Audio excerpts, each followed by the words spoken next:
नमस्कार, भारत 24 देख रहे हैं आप और आपके साथ हूं मैं आयुषी शेखावत। नमस्कार, आपके साथ मैं हूं करिश्मा। बुलेटिन की शुरुआत करते हैं इस वक्त की बड़ी खबर के साथ। उमेश पाल हत्याकांड में एक और एनकाउंटर हुआ है। आपको बता दें, उमेश पाल को गोली मारने वाला बदमाश ढेर हो चुका है। इससे पहले ड्राइवर को ढेर किया गया था, लेकिन अब खबर सामने आ रही है कि एक और एनकाउंटर हुआ पुलिस मुठभेड़ में। हालांकि योगी आदित्यनाथ ने साफ तौर से कहा था कि माफियाओं को मिट्टी में मिला देंगे और उसी कड़ी में अब ये काम शुरू हो चुका है। बता दें कि शूटर विजय उर्फ उस्मान ढेर हो गया है एनकाउंटर में। शूटर उस्मान पर 50,000 का इनाम था और इस एनकाउंटर में उसे ढेर कर दिया गया है। बड़ी जानकारी यहाँ पर आप तक पहुंचा रहे। फिलहाल जो तस्वीर आप अपनी टीवी स्क्रीन पर देख रहे हैं, अस्पताल के बाहर की तस्वीर है, जहां उस्मान को ढेर करने के बाद उसकी बॉडी को सुरक्षा में लेकर आया गया। ये देखिए तस्वीर, तमाम जो पुलिस बल है वो वहां पर तैनात थी, मीडिया भी वहां पर थी।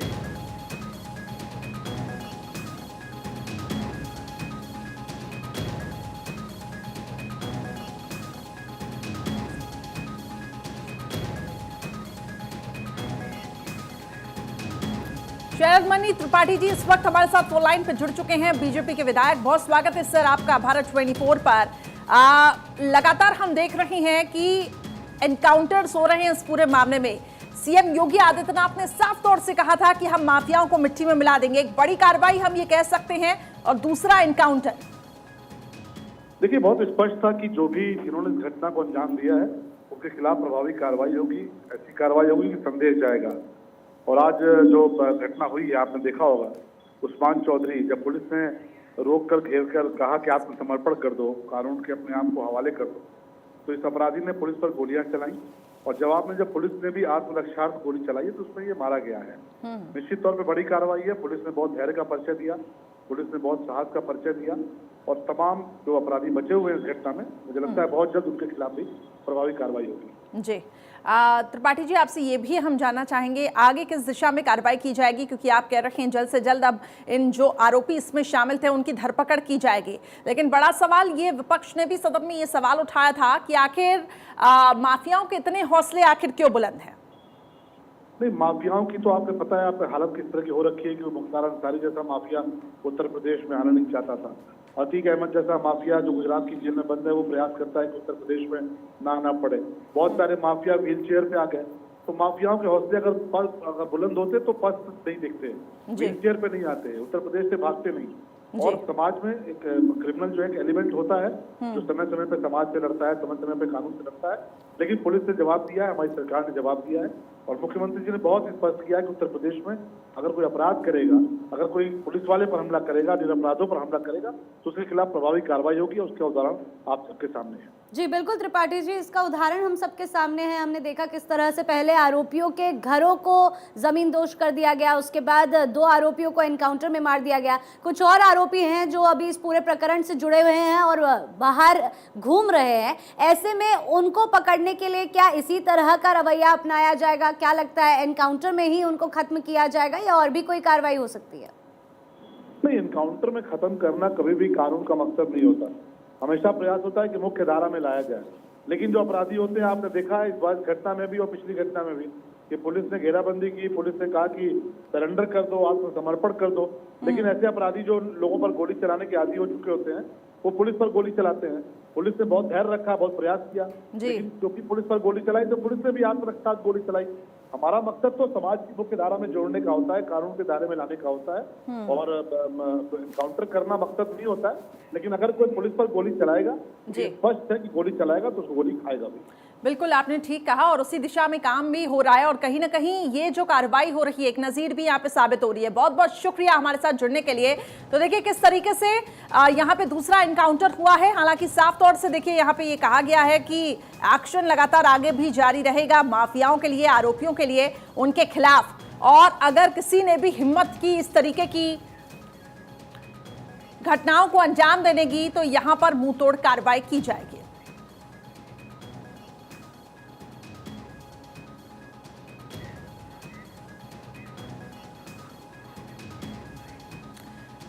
आलोक मालविया मेरे सहयोगी अधिक अपडेट्स के साथ जुड़ चुके हैं। सीधे आलोक की तरफ रुख करते हैं। आलोक, फिलहाल जो तस्वीरें हम देख पा रहे हैं, एक और एनकाउंटर हुआ है और क्या कुछ अपडेट्स है मौके से? 2:30 का इनाम सरकार ने घोषित कर रखा था और घोषित करने के बाद उसकी बराबर पुलिस कॉम्बिंग कर रही थी, तलाश कर रही थी। इसके साथ ही जो गुलाम है, गुलाम शूटर की भी तलाश हो रही है और गुड्डू मुस्लिम की 2 आरोपियों के नजदीक पुलिस पहुंच चुकी है। ऐसा बताया जा रहा है कि ये बिहार में उसकी लोकेशन मिल रही है और लगातार पुलिस उस पर कॉम्बिंग कर रही है। लेकिन आज उस्मान को पुलिस ने इनकाउंटर में ढेर किया।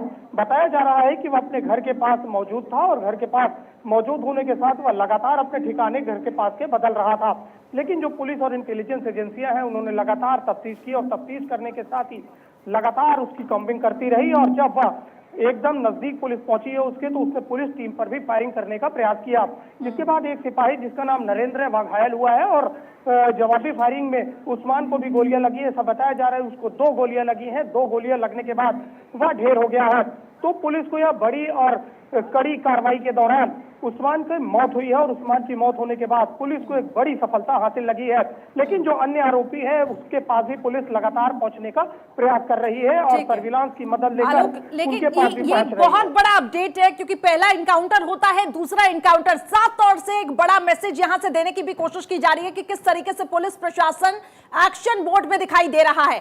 लेकिन सवाल यह है कि बाकी आरोपियों की कब तक आखिर गिरफ्तारी हो सकती है और किस दिशा में पुलिस काम कर रही है। ये एनकाउंटर आखिर हुआ कैसे, ये भी बताइए। जी बिल्कुल, देखिए जिस तरह से कौंधियारा इलाके में उस्मान का घर था, उस्मान उर्फ विजय चौधरी वहां पर रहता था और रहने के साथ ही वह अतीक गैंग का स्टार शूटर बन गया था और लगातार उसका नाम बदला गया और वह नाम बदलने में भी माहिर था। किस इलाके में उसे राजू कहा जाता था, किस इलाके में उसे विजय कहा जाता था, किस इलाके में उसे उस्मान कहा जाता था। अलग अलग नामों से वह काम करता था और काम करने के बाद वह फायरिंग करता था, लोगों का मर्डर करता था और फरार हो जाता था। लेकिन इस बार लगातार पुलिस कॉम्बिंग करती रही और कंधियारा पुलिस के जो मुखबिर है उन्होंने सूचना दी कि वह घर पर अपने परिवार से मिलकर नेपाल भागने की फिराक में है। जिस वजह से पुलिस ने कड़ी घेराबंदी की और कड़ी घेराबंदी करने के बाद कौंधियारा की जो जंगल है उस जंगलों में कॉम्बिंग करती रही। लेकिन वहां से भागने की फिराक करता रहा और घनी झाड़ियों के बीच से वह रात में भागने का प्रयास कर रहा था। लेकिन पुलिस काफी नजदीक पहुंच गई थी और उसको बोला गया कि वह यहाँ से न भागे और आत्मसमर्पण कर दे। लेकिन उसने आत्मसमर्पण नहीं किया और पुलिस टीम पर फायरिंग झोंक दी। इस फायरिंग झोंकने के बाद पुलिस ने आत्मरक्षार्थ फायरिंग की और इससे उस्मान को 2 गोलियां लगी है और वह वहीं पर ढेर हो गया है। तो योगी ने जो कहा था कि अपराधियों और माफियाओं को मिट्टी में मिला देंगे, तो मिट्टी में मिलाने का काम प्रयागराज में जारी है और दूसरे आरोपी को मिट्टी में मिलाया गया है। जी आलोक, देखिए ये कहना गलत नहीं होगा, 2 एनकाउंटर के बाद जो बचे हुए माफिया हैं उनके अंदर खौफ पैदा हो गया है। ऐसे में होली भी आ रही है, ये एक अच्छा मौका होगा उनके लिए भागने के लिए।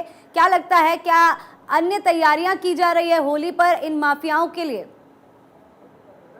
जी देखिए, जिस तरह से होली का त्योहार है तो पुलिस ने अभी होली के त्योहार की वजह से जितने भी अपराधी और माफिया हैं उनके परिवार और उनके घरों पर बुलडोजर चलाने की जो अभियान है उसे रोक रखा है। लेकिन जो पुलिस की इंटेलिजेंस एजेंसियां हैं, एसटीएफ है, एसओजी है, सभी बराबर लगी हुई हैं और बराबर लगने के साथ ही वह इन अपराधियों के पास पहुंचने का प्रयास कर रही है कि किसी तरह इनको गिरफ्तार किया जाए और जो पूरा उमेश पाल हत्याकांड का मकसद है वह क्लियर हो सके और किस तरह से मर्डर किया गया, क्या मोडस ऑपरेंडी रही है, इन मोडस ऑपरेंडी के बारे में जानकारी जुटाई जा सके और इस पूरे घटनाक्रम का खुलासा किया जा सके।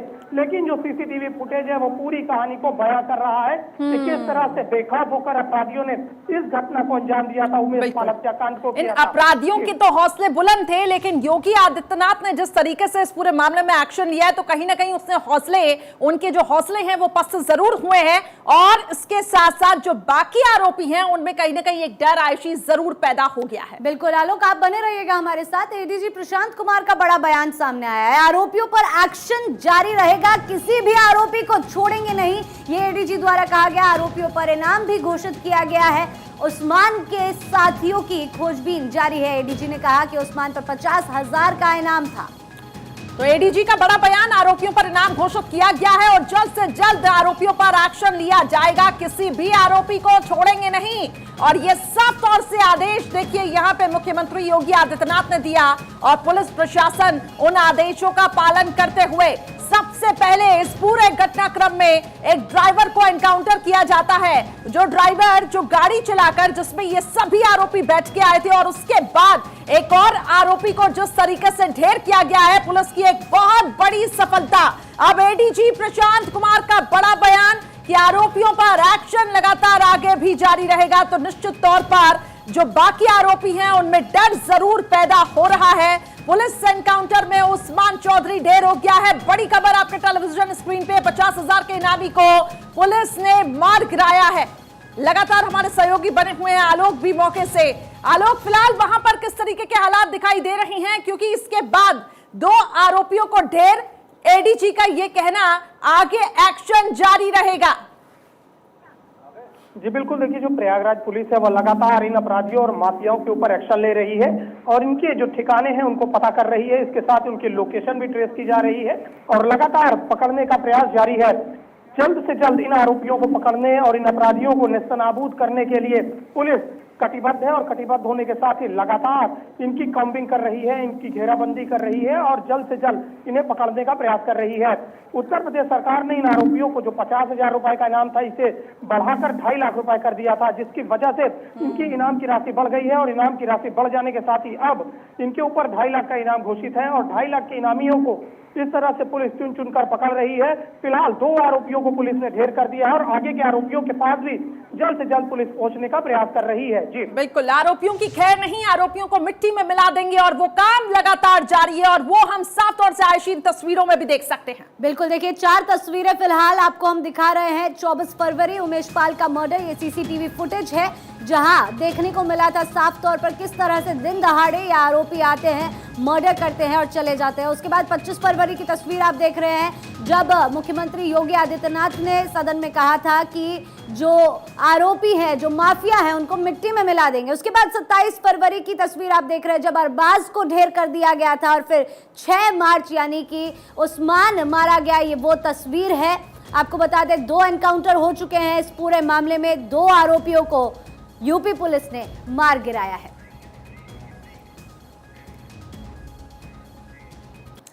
तो लगातार उमेश पाल हत्याकांड से जुड़ी हर एक अपडेट 12/24 आप तक पहुंचाता रहेगा, लेकिन वक्त छोटे से ब्रेक का है, फौरन हाजिर होंगे।